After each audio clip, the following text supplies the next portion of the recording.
Okay, so we're going to look a bit more at cyclic groups. So if we have G, a cyclic group of order of n, which is greater than or equal to 2. Okay, so n is not equal to 1, basically. So in particular, G is a cyclic group and has elements of the identity x0, x2, all the way up to xn minus 1. Okay, then it's got order n, because it's got n elements. Bear in mind that e is x0. Then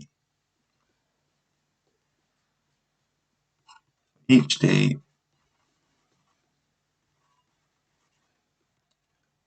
such that d divides n, so factor of n basically.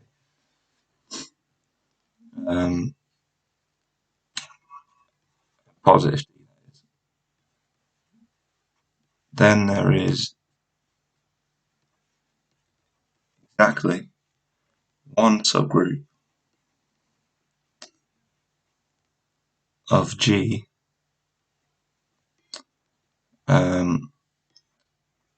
order D.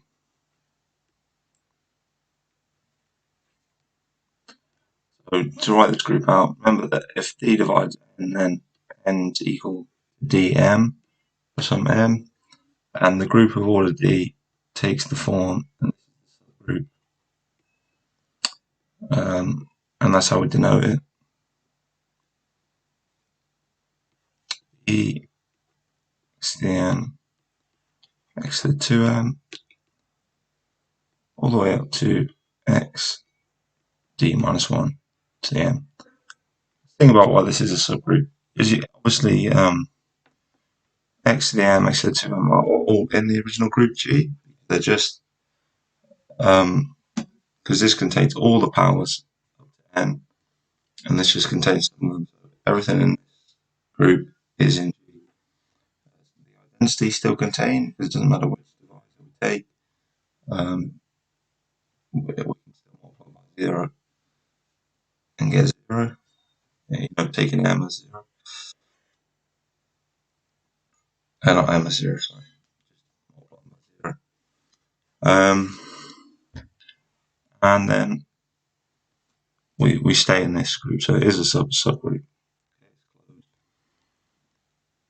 The point here is just using this nice little theorem, we can find this is it. This turns out to be all the subgroups of the cyclic group G. So you can find all the subgroups just by considering the divisors of the order, which is nice. The last thing I want to convince you that this group is of order D, because we've got m here. But note that we're taking from 0 up to d minus 1 bits of parts of m. And if you think this makes sense, because if n is equal to d times m,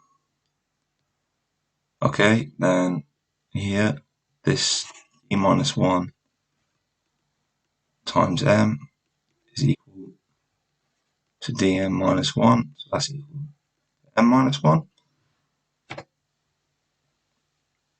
Okay, so we got this similar form to what we had before, and then we're just going back 1 by 1 by 1 by 1 by 1.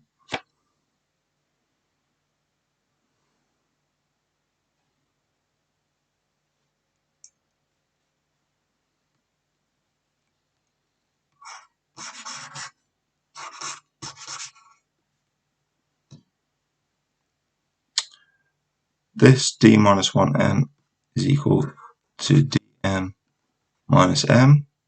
So you think to get back to 0, we go back m amount d times. We've got d elements in here.